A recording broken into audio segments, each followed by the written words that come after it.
Bonjour, bonjour. Nous allons aujourd'hui corriger cet exercice sur les lois de Kirchhoff. C'est vrai, il s'agit d'une preuve de l'école normale. Je vais montrer en tête. Il s'agit de l'école normale de l'université de Maroua au Cameroun, école normale supérieure, concours d'entrée, session de juillet 2010. Premier cycle 1, série informatique, épreuve de sciences physiques, durée 3 heures, coefficient 2. Nous allons corriger particulièrement l'exercice 4 sur les lois de Kirchhoff. Donc voilà l'exercice que nous allons corriger. Si vous êtes nouveau sur la chaîne, je suis Job Kamdem du groupe de répétition Nabla. Et je précise que nous faisons dans les prépas concours et nous faisons les répétitions depuis plus de 18 ans. Donc je suis répétiteur en physique, en chimie, en mathématiques, en biochimie. Et nous allons corriger dans cet exercice. Nous allons commencer directement. La loi de Kirchhoff, n'est-ce pas? De façon générale, ça parle la loi des nœuds et la loi des mailles. Nous allons expliquer en corrigeant cet exercice. Voilà donc. On va faire la figure ici sur notre format. Donc nous avons quelque chose comme ça, c'est l'exercice. Donc c'est l'exercice 4. C'est l'exercice 4. Nous allons donc refaire le schéma. Donc ici, il faut savoir que c'est une résistance. Nous n'allons pas représenter la résistance comme ça. Ici, c'est une force électromotrice. Donc nous allons faire simplement, on va représenter la résistance plutôt comme ça. Et puis maintenant, on a ceci. Et on vient là. Une résistance encore. Et ici. Nous allons donc, ici là, mettre encore ceci comme ça.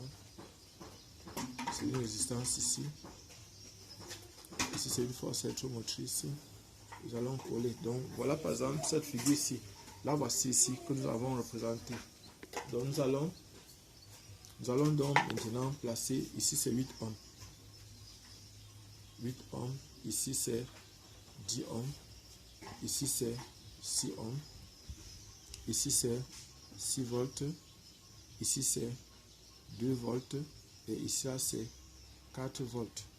Donc nous allons orienter le sens des intensités de courant. On a déjà orienté. Ici c'est I1. Ici là c'est I2. Et ici là c'est I3. Et on a même orienté le sens des mailles. Le sens des mailles. Donc ici là c'est la maille 1. Et ici là c'est la maille 2. Nous allons donc placer ici les points A et B qui ne figurent pas sur le schéma. On demande de déterminer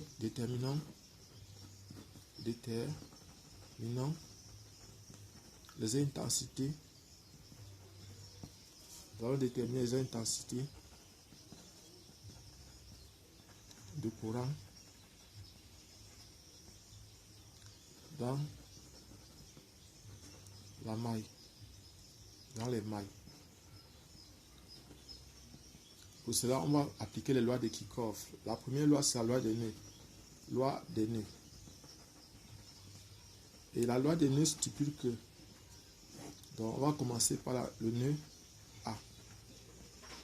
Au niveau du nœud A, la somme des courants qui entre dans le nœud est égale à la somme des courants qui sort du nœud. Ça, c'est I1. Et ça, comme ça, c'est I2. Et ici, là, comme ça, là, c'est I3. C'est I2 ici. Ici, là, c'est I3. Donc, voilà, par exemple, ce qu'on aura. Somme des courants qui entrent dans le nœud est égale à la somme des courants qui sortent. Donc, ici, on aura I2 égale à I1 plus I3. Maintenant, si on a un nœud B. Nœud B. Au niveau du nœud B, voici le nœud B. Somme des courants qui entrent dans le nœud est égale à la somme des courants qui sortent du nœud. Ça va tu donner I2 égale à I1 plus I3. Donc voilà ce qu'on a. Bon, maintenant, nous allons appliquer les lois de maille. La loi de maille stipule que la somme des tensions dans une maille fermée est nulle. Donc nous allons, le courant entre ici par la borne moins et sort par la borne plus. Ça, c'est un générateur. Dans un récepteur, ça entre par la borne plus et sort par la borne moins. L'intensité courant entre dans un récepteur par la borne plus et sort par la borne moins. Moins ici, plus là. Moins ici, plus là, moins là. Donc voilà, nous allons donc faire la tension aux bornes d'un résisteur, c'est RI. Nous allons commencer ici par la borne d'entrée. Ça va faire, on va donc dire maille 1. Maille 1. Au niveau de la maille 1, qu'est-ce qu'on va dire? On va dire donc, ça va entrer ici. On passe par les bornes d'entrée. Ça va faire moins 6. Ce signe qui est ici. Maintenant, plus 8I1. Plus 8I1. Et on va tourner comme ça, on arrive ici. Ça va faire ici, plus 10I2. Plus 10I2. Moins 2. Moins 2 égale à 0. Voilà maille 1. La somme de tension dans une maille fermée est nulle. Maintenant, maille 2. Maille 2. Donc, voici la maille 2 ici. Au niveau de la maille 2, on aura simplement la somme de tension. Ici, ça va faire moins 2. Donc, ça fait moins 2. Moins 2. Ici, là, ça va faire... Qu'est-ce qu'il dit? Si on entre comme ça, ça fait plus 2. Plus 2 ici, moins 10 ohms. Moins 10 I1, I2. Moins 10 I2. On va continuer comme ça, on va arriver ici. Ça va faire moins 6. Moins 6 I3. Moins 6 I3. Et ici, on va arriver ici, on va avoir plus 4 égale à 0. On vient de finir avec l'application des lois de Kirchhoff. Maintenant, c'est un problème mathématique. On a donc un système de 3 équations à 3 inconnues. On a donc I2 égale à I1 plus I3. On a ici, on va donc écrire ici, ça va faire 8 fois I1. 8 fois I1 plus 10 fois I2 égale à 8. Et ici, on aura donc maintenant 10 fois I2 plus 6 fois I3 égale à 6. Donc voilà, on a un système de 3 équations à 3 inconnues. 2. Donc nous, ce qu'on peut faire ici, c'est qu'il y a I3 qu'on peut tirer ici et venir remplacer ici. Donc I3, on peut tirer I3 dans l'équation ici. I3 est donc égal à I2 moins I1. I2 moins I1. Nous allons donc faire, on va donc venir remplacer ça ici. I3 ici. Ça va nous donner donc, on aura donc le système ici. On va faire 8I1 plus 10I2 égale à 8. Ça fait ici 10I2 plus 6 fois I2 moins I1 égale à 8, égale à 6. Égale à 6. Donc, on peut diviser ici par 2. On peut diviser ici par 2. Bon, revenons ensemble. On va écrire que ça va donner donc 4I1 plus 5I2 égale à 4. Et ici, on va donc regrouper. Ça va faire, on divise par 2. Si on divise par 2, ici, ça va faire 3I, moins 3. Ça va faire moins 3I1. Moins 3I1. I2, ça va faire 10. Plus 3, ça fait plus 13. I2 égale à 3. Donc voilà le système qu'on a. On doit déterminer I1 et I2. Donc on peut multiplier cela par 4. Si on multiplie ici par 4 et ici par 3. Et on fait la somme. Les I1 vont disparaître. Ça va donner 15. Donc ça va faire ici 15 plus ça fait 2, 4. Ça fait 52. I2 égale à 12 plus 12. Ça fait 24. Donc ici, ça va me faire 67. 67 I2 égale à 24. Donc I2 est égal à 24 sur 76. Voilà le courant I2. I2. Maintenant, on va calculer. On a trouvé I2. On va donc chercher à déterminer I1. On était dans le système. On avait notre système, c'était 4I1 plus 5I2 égale à 4.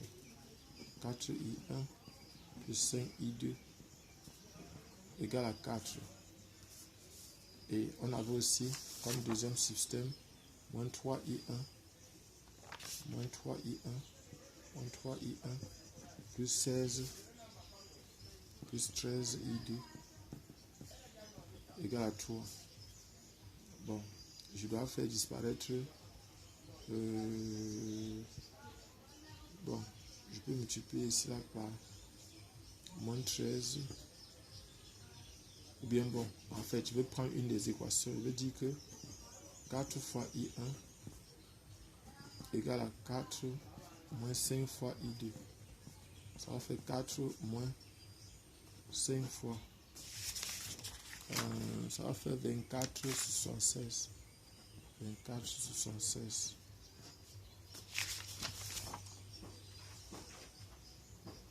Sur 67. 67.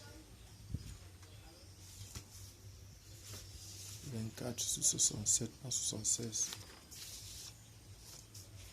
Sur 67. 24 sur 67. Oui. Voilà ce qu'on a. Et puis maintenant, on peut donc tirer 4 fois I1 est donc égal à, ça va faire ici 4 moins, ça va faire 20, ça fait 10, 12 sur 67. Ça va faire 4 fois 67 moins 120 divisé par 67. Ça va faire ici ça va faire 7 fois 4 ça fait 28. 4 fois 6 ça fait 24. 26 moins 120 sur 67. Donc on va donc tirer. Ici ça va faire quoi? On a 268 moins 120. On va faire 8, ça fait 4, ça fait 1. 148. Donc, on va avoir 4 fois I1 égale donc à 148 sur 67. Et on peut simplifier par 4, ça va faire I1 égale, on simplifie par 4, il va 3 fois, il reste 2, 28, 7. 7 fois 4, 28, ça va faire 7 fois sur 67. Ça fait donc I1 égale donc à. Voilà la valeur de I1. Maintenant, on a I2. I2 donc I2 est égal à I1 plus I3. Donc, on a calculé I1 et I2. On va donc tirer I3 qui est égal donc à I2 moins I1. I1. Donc, I3 est donc égal à I2. I2 c'est 37 sur 67 moins 24 sur 67. Ça va faire 3 ici. Ça fait 13 sur 67. Donc, on peut dire globalement que I1 est donc égal à 37 sur 67 ampères. I2 est égal à 24 sur 67. Et I3 est égal à 13 sur 67. Donc, voilà ce qu'on a trouvé. Et voici. Donc, si vous êtes nouveau sur la chaîne, abonnez-vous et cliquez sur la cloche de notification. Nous venons d'utiliser les lois de Kirchhoff pour déterminer le courant dans les branches. Nous avons donc trouvé pour I1 37 sur 67 pour I2, 24 sur 67 pour I3, 13 sur 67. Et je précise que ici, si on trouvait des courants négatifs, ça ne dérangeait pas, on change simplement le signe, le sens des courants dans les mailles. Je suis Job Kamdem du groupe de répétition Nabla. Et il y a d'autres vidéos qu'on a fait sur la chaîne et vous pouvez aller les voir. Merci. Merci.